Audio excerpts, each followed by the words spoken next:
नमस्कार मेरे प्यारे विद्यार्थियों। लास्ट क्लास में अपन कृषि के बारे में देख रहे थे। तो कृषि का राजस्थान की अर्थव्यवस्था में क्या योगदान है, प्रचलित मूल्यों पे क्या योगदान है, कितनी वृद्धि हुई है, स्थिर कीमत पे क्या योगदान है, कितनी वृद्धि हुई है, तो वो सब हमने देख लिया था कि राजस्थान की अर्थव्यवस्था में कृषि का क्या योगदान है। तो आज हम देखने वाले हैं कृषि से संबंधित जो भी योजनाएं चल रही हैं। कुछ योजनाएं हैं जो कि राज्य सरकार के द्वारा चलाई जा रही हैं, कुछ योजनाएं हैं जो केंद्र सरकार द्वारा चलाई जा रही हैं। तो कौन कौन सी योजनाएं हैं जो कि कृषि से संबंधित चलाई जा रही हैं, कृषि को बढ़ावा देने के लिए चलाई जा रही हैं, किसानों की सहायता के लिए, किसानों की जो वित्तीय सहायता है उसके लिए इस प्रकार की जो योजनाएं हैं वो चलाई जा रही हैं। सबसे पहले हम देखते हैं कि राजस्थान सरकार कौन कौन सी योजनाएं हैं वो कृषि से संबंधित चला रही है। अगर हम राजस्थान सरकार के योजना या कार्यक्रमों की बात करें जो कि कृषि से संबंधित चलाए जा रहे हैं, कृषि को बढ़ावा देने के लिए, किसानों की वित्तीय सहायता के लिए, उनको अच्छी गुणवत्ता के बीज उत्पादन के लिए, तो इस प्रकार की कई योजनाएं चल रही हैं। सबसे पहले है शून्य बजट प्राकृतिक खेती कार्यक्रम। इस कार्यक्रम की जो घोषणा है ये 2019-20 के बजट के अंदर की गई थी कि राजस्थान के अंदर जो शून्य बजट प्राकृतिक खेती कार्यक्रम है ये शुरू किया जाएगा। ये कार्यक्रम क्या है? ये जो कार्यक्रम है ये आंध्र प्रदेश मॉडल पे आधारित है। ये जो शून्य बजट प्राकृतिक खेती का जो कंसेप्ट है इसको सबसे पहले लेके आए थे सुभाष पालेकर, जो कि महाराष्ट्र के रहने वाले हैं। सुभाष पालेकर ये लेके आए थे सबसे पहले शून्य बजट प्राकृतिक खेती का जो कंसेप्ट है। इस कंसेप्ट को सुभाष पालेकर जो कि महाराष्ट्र के हैं, इन्होंने इस कंसेप्ट को प्रसिद्ध किया है। अपने राजस्थान के अंदर सबसे पहले इसको पायलट प्रोजेक्ट के रूप में चलाया गया था। कोई भी कार्यक्रम या योजना अगर पायलट प्रोजेक्ट के रूप में चलाई जा रही है, इसका मतलब हम बोल सकते हैं कि एज ए ट्रायल चल रहा है वो, कि उसके क्या लाभ हैं, क्या फायदे हैं, क्या नुकसान है, कितना प्रभावी है, ये सब देखने के लिए कोई भी कार्यक्रम है वो पायलट प्रोजेक्ट के रूप में चलाया जाता है। तो ये जो शून्य बजट प्राकृतिक खेती कार्यक्रम है इसको राजस्थान के अंदर पायलट प्रोजेक्ट के रूप में चलाया गया था। तो सबसे पहले कहाँ कहाँ चलाया गया था पायलट प्रोजेक्ट के रूप में? ये चलाया गया था बांसवाड़ा, टोंक और सिरोही जिलों के अंदर पायलट प्रोजेक्ट के रूप में चलाया गया था। अगर हम वर्तमान की बात करें तो वर्तमान में राजस्थान के 15 जिलों के अंदर ये जो शून्य बजट खेती कार्यक्रम है ये चलाया जा रहा है। इसका उद्देश्य क्या है? अगर हम इसके उद्देश्य की बात करें तो क्यों ये कार्यक्रम है ये चलाया जा रहा है, तो किसानों द्वारा स्वयं के खेत में जो तैयार किए गए बीज हैं उनका उपयोग करना। तो किसान है वो खुद के खेतों में अच्छी क्वालिटी, अच्छी गुणवत्ता वाले बीज तैयार करें, उसी बीज को खुद की खेती के लिए वो काम में लें। तो अगर वो इस प्रकार से करते हैं तो उनकी खेती की जो लागत है वो कम होगी, उनकी बीज की जो भी कीमत है, जो भी बीज की लागत है वो नहीं देनी पड़ेगी। खुद के खेत में ही अच्छी गुणवत्ता के जो बीज है वो तैयार करना और फिर उसी बीज को खुद की खेती के लिए काम में लेना। तो ये इस कार्यक्रम का उद्देश्य है। स्वयं के खेत में किसान के द्वारा स्वयं के खेत में जो भी तैयार किए गए बीज हैं उनको उपयोग करना, और किस प्रकार के बीज तैयार करें? अच्छी गुणवत्ता वाले बीज तैयार करें और उसी को फिर खुद काम में ले। तो अगर वो ऐसा करता है तो खेती की जो लागत है वो अपने आप कम हो जाएगी, उसको बीज बाहर से नहीं लाना पड़ेगा। ठीक है। और क्या है इसका उद्देश्य? रसायन मुक्त कृषि को बढ़ावा देना, यानी कि केमिकल फ्री कृषि को बढ़ावा देना, उसमें किसी भी प्रकार का कोई केमिकल ना हो, इस प्रकार की कृषि को बढ़ावा देना इसका मुख्य उद्देश्य है। अगली योजना है मुख्यमंत्री बीज स्वावलंबन योजना। ये जो योजना है ये 2017 से चल रही है। ये जो मुख्यमंत्री बीज स्वावलंबन योजना है ये जब राजस्थान के अंदर शुरू हुई थी तब केवल राजस्थान के जो 3 कृषि जलवायु क्षेत्र हैं उनमें शुरू की गई थी शुरुआत के अंदर। कहाँ कहाँ कौन कौन से कृषि जलवायु क्षेत्रों में शुरू हुई थी? तो एक तो कोटा के अंदर, एक है उदयपुर जो कृषि जलवायु क्षेत्र है यहाँ पे शुरू की गई थी, और एक की गई थी भीलवाड़ा जो कृषि जलवायु क्षेत्र है यहाँ पे। अगर हम वर्तमान की बात करें तो वर्तमान में राजस्थान के सभी जो कृषि जलवायु क्षेत्र हैं उनमें ये जो योजना है ये संचालित हो रही है। तो हमने देखा था राजस्थान के अंदर कृषि जलवायु क्षेत्र कितने हैं। तो अगर हम कृषि जलवायु क्षेत्रों की बात करें तो कितने हैं राजस्थान के अंदर? मैंने आपको बताया था, क्लास में बताया था कितने हैं। तो राजस्थान के अंदर कुल 10 कृषि जलवायु क्षेत्र हैं। तो वर्तमान में ये जो योजना है मुख्यमंत्री बीज स्वावलंबन योजना, ये राजस्थान के पूरे जो 10 कृषि जलवायु क्षेत्र हैं उनमें संचालित हो रही है। तो ये आपको ध्यान रखना है और सभी कृषि जलवायु क्षेत्रों में कब लागू हो गई थी? तो 2018-19 के अंदर ये जो योजना है सभी कृषि जलवायु क्षेत्रों में लागू हो गई थी। अगर इसका उद्देश्य देखें, मुख्यमंत्री बीज स्वावलंबन योजना है, इसका उद्देश्य क्या है? तो इसका उद्देश्य है किसानों के द्वारा खुद के खेतों में अच्छी गुणवत्ता यानी अच्छी क्वालिटी के बीज उत्पादित करना। देखो नाम से ही पता चल रहा है, मुख्यमंत्री बीज स्वावलंबन योजना। तो इस योजना का उद्देश्य क्या है? जो किसान है वो खुद के खेत में अच्छी गुणवत्ता के बीज है वो तैयार करे, इस चीज को बढ़ावा देना इस योजना का उद्देश्य है। अगली योजना है मुख्यमंत्री कृषक साथी योजना। तो मुख्यमंत्री कृषक साथी योजना जो है ये 2009 में शुरू की गई थी। तो ये योजना क्यों शुरू की गई थी? जो भी किसान है, जो भी कृषि श्रमिक हैं, उनकी आर्थिक सहायता के लिए ये जो योजना है ये शुरू की गई थी। इस योजना के अंतर्गत अगर किसी किसान की या फिर जो भी कृषि श्रमिक है उसकी कार्यस्थल पे अगर मृत्यु हो जाती है किसी भी दुर्घटना के कारण, तो उसको 2 लाख रुपए की जो वित्तीय सहायता है ये इस योजना के अंतर्गत प्रदान की जाती है। इसका उद्देश्य क्या है? तो जो भी किसान हैं, जो भी पशुपालक हैं, उनकी आय में वृद्धि करना इस योजना का, ये जो मुख्यमंत्री कृषक साथी योजना है इसका उद्देश्य है। तो क्या उद्देश्य है? जो भी किसान है, जो भी पशुपालक हैं, उनकी आय में वृद्धि करना। तो अगर किसानों से संबंधित कोई योजना है तो उन सभी योजनाओं का एक मुख्य उद्देश्य तो क्या है कि किसानों की और जो भी किसान श्रमिक हैं उनकी आय में वृद्धि करना, उनको अच्छी गुणवत्ता के बीज हैं, अच्छी गुणवत्ता की जो फसलें हैं वो उत्पादित करने के लिए बढ़ावा देना। तो किसानों से संबंधित सभी योजनाओं का ये मुख्य उद्देश्य रहता है।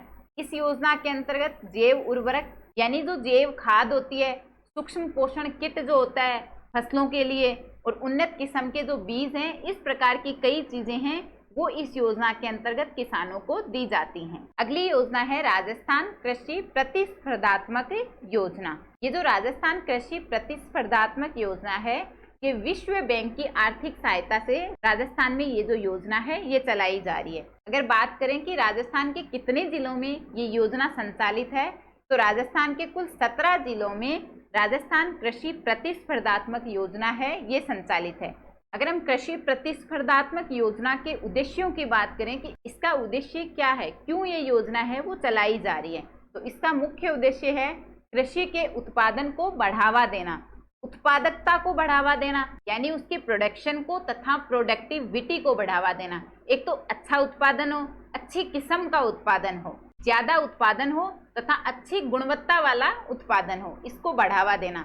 किसानों की आय में वृद्धि करना, तो किसानों से संबंधित कोई भी योजना है उसका उद्देश्य होगा ही होगा किसानों की आय में वृद्धि करना। कृषि में सिंचाई जल के उपयोग को कम करना, तो खेती के अंदर जो भी सिंचाई जल काम में आ रहा है उसका उपयोग कम करना, यानी कम उपयोग में भी अच्छी फसल का उत्पादन कैसे किया जा सकता है। और क्या है? कृषि उत्पादों के प्रसंस्करण को बढ़ावा देना, यानी जो भी कृषि से उत्पाद तैयार होते हैं उनकी प्रोसेसिंग को बढ़ावा देना। अब किसानों को प्रोसेसिंग करना नहीं आता, वो तो क्या है फसलें तैयार कर लेते हैं, काट लेते हैं, बो लेते हैं और उसको बाजार में बेच देते हैं। तो इस कार्यक्रम का उद्देश्य क्या है? जो भी कृषि से उत्पाद तैयार होते हैं, जो भी प्रोडक्ट तैयार होते हैं, जो भी चीजें वस्तुएं तैयार होती हैं उनकी प्रोसेसिंग को बढ़ावा देना, उनको आगे मार्केट के अंदर कैसे प्रोसेस किया जा सकता है। ठीक है, तो ये इसके मुख्य उद्देश्य हैं। अगली योजना है कृषि प्रदर्शन योजना। तो इसके अंदर क्या किया जाता है? किसानों को जो नई कृषि की तकनीकें हैं, जो नई नई टेक्नोलॉजी हैं कृषि से संबंधित, वो सिखाई जाती है। इस योजना के तहत देखकर विश्वास करने के सिद्धांत पे ये जो योजना है ये आधारित है। ये क्या है देखकर विश्वास करने का सिद्धांत? यानी कि इसमें किसानों को बोला जाता है नई तकनीकों को देखो और खुद सीखो और उसको इस्तेमाल करो। तो इसके अंदर देखकर विश्वास करने के सिद्धांत पे ये जो कार्यक्रम है, ये जो योजना है ये आधारित है। यानी कि नई नई तकनीकों को देखो, उनको सीखो और उनको अपनी फसलों में, अपने खेतों के अंदर उसको इस्तेमाल करो। अगला है उत्कृष्टता केंद्र। तो राजस्थान सरकार के द्वारा कुछ उत्कृष्टता केंद्र जो हैं वो बनाए गए हैं। तो कौन कौन से हैं और कहाँ कहाँ पे हैं, महत्वपूर्ण है, इनसे कोई ना कोई प्रश्न है वो बन ही जाता है किसी ना किसी एग्जाम में, तो कई बार पूछा जाता है। तो आपको ध्यान रखना है, अगर एनआर के उत्कृष्टता केंद्र की बात करें तो ये कहाँ पे है? जयपुर के पस्सी के अंदर। तो अनार का कहाँ पे है? जयपुर के बस्सी में। खट्टे फलों का कहाँ पे है? कोटा के नामता के अंदर। खजूर का कहाँ पे है? तो जैसलमेर के सगरा भोजका के अंदर खजूर का जो उत्कृष्टता केंद्र है ये बनाया हुआ है। संतरे का कहाँ पे है? तो संतरे का है झालावाड़ के अंदर। झालावाड़ में सबसे ज़्यादा संतरों का उत्पादन होता है, तो संतरे का उत्कृष्टता केंद्र कहाँ पे है? झालावाड़ के अंदर है। अमरूद का कहाँ पे है? टोंक के देवड़ावास के अंदर। आम का कहाँ पे है? धौलपुर के खेमरी में। फलों का और सब्जियों का एक साथ है, फलों और सब्जियों का उत्कृष्टता केंद्र है बूंदी के अंदर। अगर सीताफल के उत्कृष्टता केंद्र की बात करें, सीताफल का कहाँ पे है? ये है चित्तौड़ के अंदर। तो औषधीय फसलें हैं उनका उत्कृष्टता केंद्र कहाँ पे है? तो उदयपुर के मावली के अंदर। पुष्प यानी फूलों का कहाँ पे है? तो फूलों का है सवाई माधोपुर के अंदर। तो ये कुछ राजस्थान में प्रमुख जो उत्कृष्टता केंद्र बने हुए हैं वो हमने देखे हैं कहाँ कहाँ पे हैं। तो इनसे कई बार प्रश्न पूछ लिया जाता है। सीधा सीधा प्रश्न होता है कि अनार का उत्कृष्टता केंद्र कहाँ पे है? बस्सी जयपुर के अंदर है।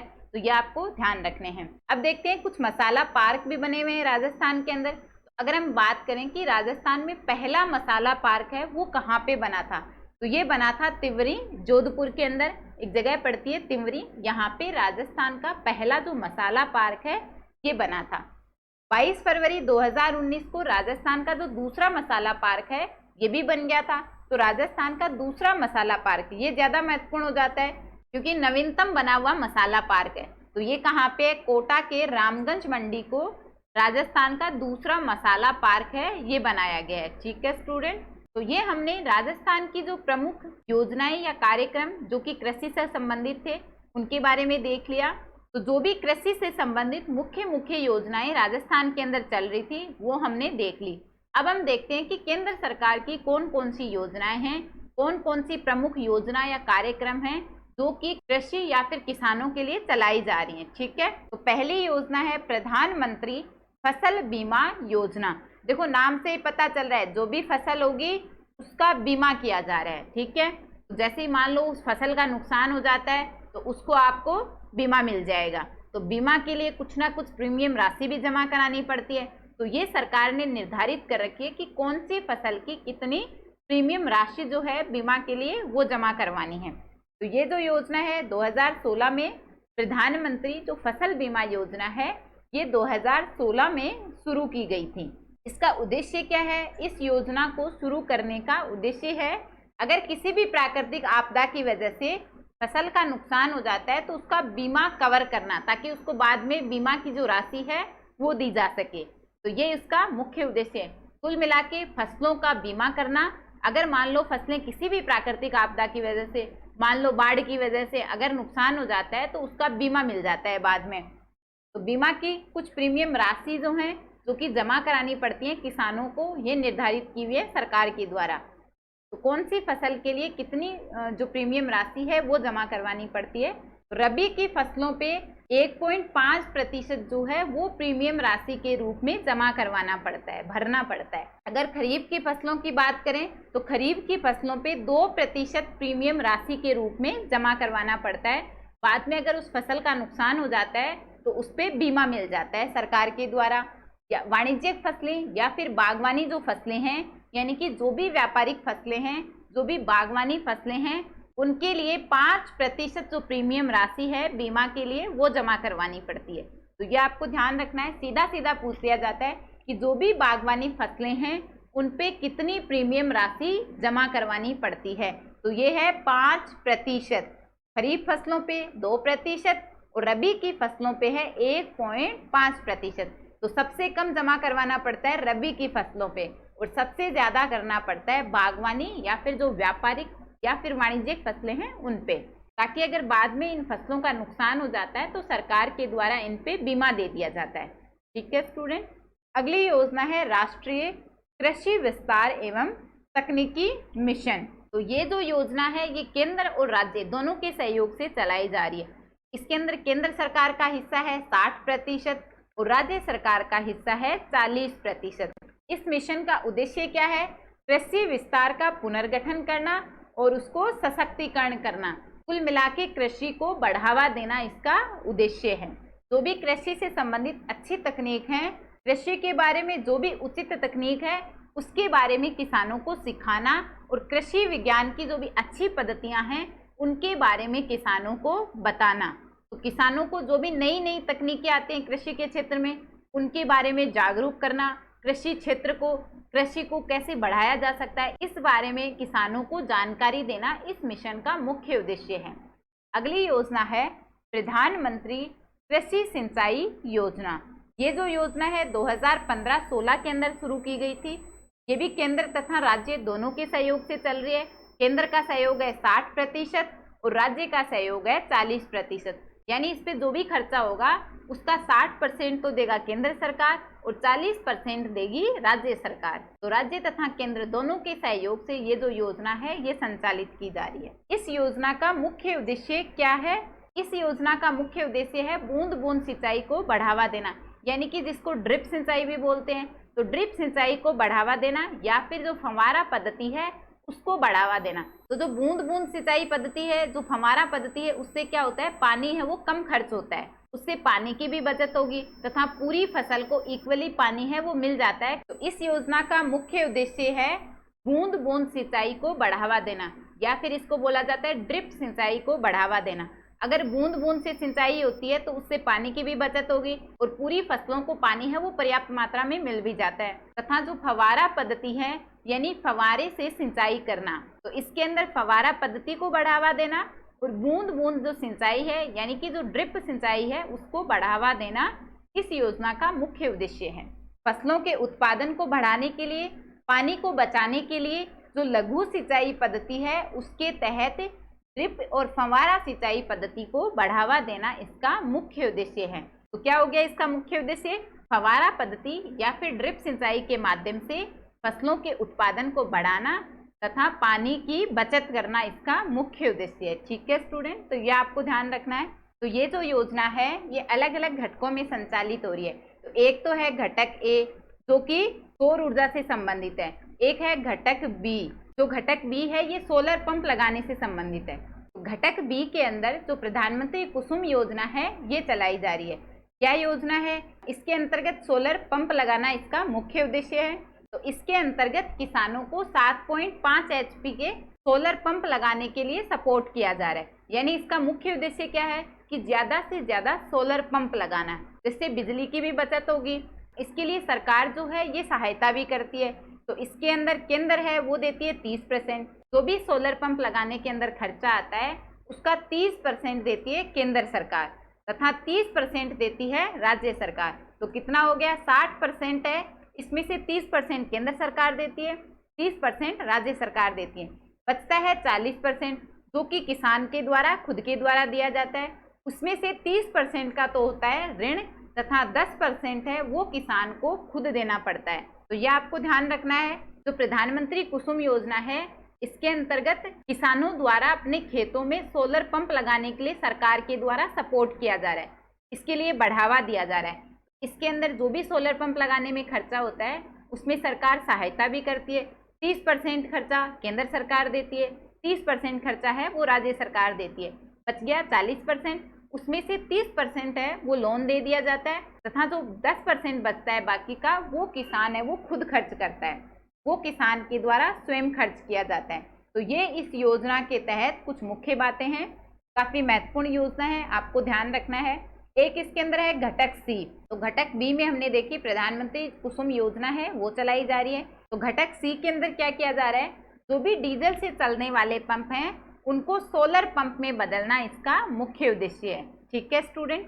अगली योजना है राष्ट्रीय खाद्य सुरक्षा मिशन यानी कि NFSM, national food security mission. ये जो मिशन है 2007-8 में शुरू किया गया था। इसके अंदर भी केंद्र और राज्य का जो सहयोग है वो 60 और 40 के अनुपात में है, यानी 60% केंद्र सरकार का और 40% राज्य सरकार का। ये जो राष्ट्रीय खाद्य सुरक्षा मिशन है ये मुख्यतः गेहूं के लिए और जो भी दलहन की फसलें हैं उनके लिए है। इसका उद्देश्य क्या है? इस मिशन का उद्देश्य क्या है? तो जो राष्ट्रीय खाद्य सुरक्षा मिशन है इसका मुख्य उद्देश्य है प्रमाणित बीज का वितरण एवं उत्पादन, यानी कि अच्छी गुणवत्ता वाला बीज है उसी का वितरण करना और उसी का उत्पादन हो, ये देखना इसका मुख्य उद्देश्य है। उत्पादन तकनीकी में सुधार करना, तो जो भी उत्पादन करने की टेक्नोलॉजी है उनमें सुधार करना, यानी फसलों के उत्पादन की जो भी तकनीक है उनमें सुधार करना, नई नई तकनीकें लेके आना है, जो भी पहले से चल रही हैं उनमें सुधार करना, जैव उर्वरकों को बढ़ावा देना, जो भी जैव खाद है उसको बढ़ावा देना, समन्वित कीट प्रबंधन, तो जो भी फसलों के अंदर कीट लग जाता है तो उसको मैनेज करना, उसका प्रबंधन करना, ठीक है, उससे फसलों की सुरक्षा करना, और कृषक प्रशिक्षण, यानी किसानों को जो भी नई नई तकनीक है उसके लिए प्रशिक्षण देना, ट्रेनिंग देना। तो ये इस मिशन का, जो राष्ट्रीय खाद्य सुरक्षा मिशन है, इसका मुख्य उद्देश्य है। अगली योजना है किसान कलेवा योजना। तो ये जो योजना है 20 जनवरी 2014 से चलाई जा रही है। इस योजना के अंतर्गत जो भी अनाज मंडी है वहाँ पे अनाज बेचने जो किसान जाता है उसको 5 रुपए में भोजन मिलता है। तो ये इस योजना के अंदर प्रावधान है कि जो भी अनाज मंडी है वहाँ पे जो किसान आता है अनाज बेचने के लिए, क्योंकि कई बार उसको टाइम लग जाता है, 1 दिन भी लग जाता है, 2 दिन भी लग जाते हैं, वहाँ पे नंबर नहीं आता उसका, तो वहाँ पे जब वो रुका हुआ है तो उसको 5 रुपए में भोजन मिलेगा।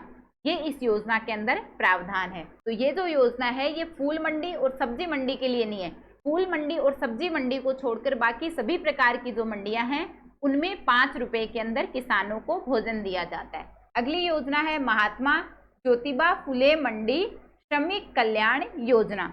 ये जो योजना है 2015 से संचालित है। इसके अंदर प्रसूति सहायता दी जाती है, यानी महिला श्रमिक की संतान प्राप्ति पे उसे 45 दिन का जो मातृत्व अवकाश है, यानी जो मैटरनिटी लीव है वो दी जाती है, तथा 15 दिन का जो पितृत्व अवकाश है, जो पैटर्निटी लीव है, ये भी दी जाती है।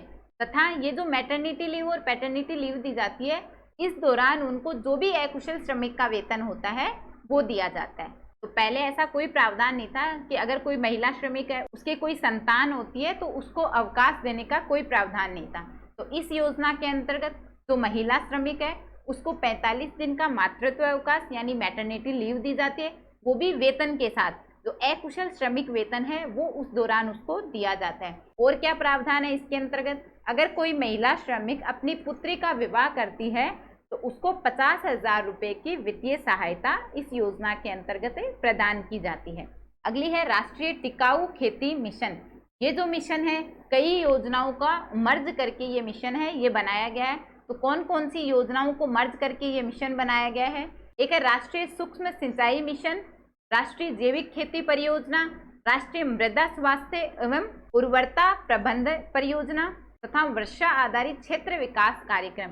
इन सभी योजनाओं को मर्ज करके राष्ट्रीय टिकाऊ खेती जो मिशन है ये शुरू किया गया है। इसके अंदर भी केंद्र और राज्य का सहयोग कितना है? 60 और 40 का है। तो ज्यादातर योजनाओं के अंदर जो सहयोग होता है केंद्र और राज्य का वो 60 और 40 के अनुपात में ही रहता है। 60% हिस्सा होता है केंद्र का, 40% योगदान होगा राज्य सरकार का। अगली योजना है राष्ट्रीय कृषि विकास योजना, यानी कृषि का विकास करना, कृषि को बढ़ावा देना। ये जो योजना है 2007-8 में शुरू की गई थी। इसमें भी केंद्र और राज्य का सहयोग कितना है? जो भी योगदान रहेगा वो 60 और 40 के अनुपात में रहने वाला है। 60% केंद्र सरकार का और 40% राज्य सरकार का। इसका उद्देश्य क्या है? तो कृषि क्षेत्र के लिए जो भी योजनाएं चल रही हैं उनको व्यापक रूप से तैयार करना, यानी उनको अच्छे से लागू करना। उन योजनाओं में और क्या क्या अच्छा किया जा सकता है, तो ये इस योजना का उद्देश्य है। कौन कौन से जिलों में ये योजना संचालित है? तो आगे हम पढ़ने वाले हैं राष्ट्रीय बागवानी मिशन। तो राष्ट्रीय बागवानी मिशन जिन भी जिलों में चल रहा है उसके अलावा जो जिले बच गए, तो राष्ट्रीय बागवानी मिशन से वंचित जो जिले हैं वहां पे चल रही है राष्ट्रीय कृषि विकास योजना। ठीक है स्टूडेंट, अब हम देखते हैं राजस्थान में बागवानी। अगर बागवानी निदेशालय की बात करें तो ये बना था 1989-90 के अंदर राजस्थान में बागवानी निदेशालय की स्थापना हुई थी। तो केंद्रीय शुष्क बागवानी संस्थान है, ये कहाँ पे है? तो ये है राजस्थान के बीकानेर जिले के अंदर। तो ये आपको ध्यान रखना है, राजस्थान के बीकानेर में केंद्रीय शुष्क बागवानी संस्थान है, यानी पूरे भारत का जो शुष्क बागवानी संस्थान है ये कहाँ पे स्थित है? बीकानेर के अंदर। बागवानी से संबंधित कुछ योजनाएं भी चल रही हैं। तो कौन कौन सी योजनाएं हैं? एक है राजहंस योजना, तो इसको इंग्लिश में भी लिखा जाता है। इसका फुल फॉर्म क्या है? Rajasthan horticulture and nursery society. यानी बागवानी का मतलब क्या होता है? बगीचा, फूल, पेड़ पौधे, इनको बढ़ावा देना। तो ये जो राजहंस योजना है 2006-07 से ये योजना चल रही है। उद्देश्य क्या है? बागवानी के विकास को बढ़ावा देना। बागवानी से संबंधित और कौन सी योजना चल रही है? एक चल रही है राष्ट्रीय बागवानी मिशन चल रहा है, 2005-6 में शुरू हुआ था। तो 2005-6 के अंदर 10वीं पंचवर्षीय योजना है। इस योजना के तहत राष्ट्रीय बागवानी मिशन जो है ये शुरू किया गया था। तो ये जो मिशन है 24 जिलों में ये मिशन है ये संचालित है। अगला है कृषि विपणन। विपणन का मतलब मार्केटिंग। तो कृषि की मार्केटिंग कैसे की जाए, इसके लिए कृषि विपणन निदेशालय बनाया गया था। इसकी स्थापना कब हुई थी? 1974 के अंदर कृषि विपणन निदेशालय की स्थापना हुई थी। इसका कार्य क्या है? कृषि विपणन निदेशालय जो है वो क्या काम करता है? इसका मुख्य काम है किसानों को मार्केट प्रोवाइड करवाना। तो किसानों का मार्केट क्या है? मंडी। तो किसानों के लिए मंडी की व्यवस्था करना, जो भी मंडियां चल रही हैं उनका अच्छे से प्रबंधन हो, प्रभावी ढंग से वो हैं कि नहीं है, उनमें सारी व्यवस्थाएं हैं कि नहीं है, तो ये सब देखना कृषि विपणन का काम है। तो स्टूडेंट्स, आज की क्लास में हमने कृषि से संबंधित जो भी योजनाएं चल रही थी, कुछ योजनाएं केंद्र सरकार के द्वारा चलाई जा रही थी, कुछ राज्य सरकार के द्वारा चलाई जा रही थी। तो कृषि को बढ़ावा देने के लिए कृषि से संबंधित जो भी सरकार की योजनाएं चल रही थी उनके बारे में हमने देखा। जो भी मुख्य मुख्य योजनाएं थी वो सारी हमने कवर कर ली हैं। तो आज की क्लास में इतना ही करते हैं, बाकी का हम नेक्स्ट क्लास में कंटिन्यू करेंगे। ये टेलीग्राम चैनल का लिंक है, यहाँ पे आपको सारी PDF मिल जाएंगी, या फिर आप सिया मैम के नाम से भी सर्च कर सकते हो। तो सिया मैम के नाम से ही आपको टेलीग्राम चैनल मिल जाएगा, उसको ज्वाइन कर लेना। वहाँ पे अभी तक की सारी PDF हैं वो अपलोड हैं, और भी जो भी इम्पोर्टेंट न्यूज़ होती है वो भी मैं वहाँ पे अपलोड कर देती हूँ, तो आप उसको देखते रहना। ठीक है स्टूडेंट, थैंक यू स्टूडेंट, मिलते हैं नेक्स्ट क्लास में।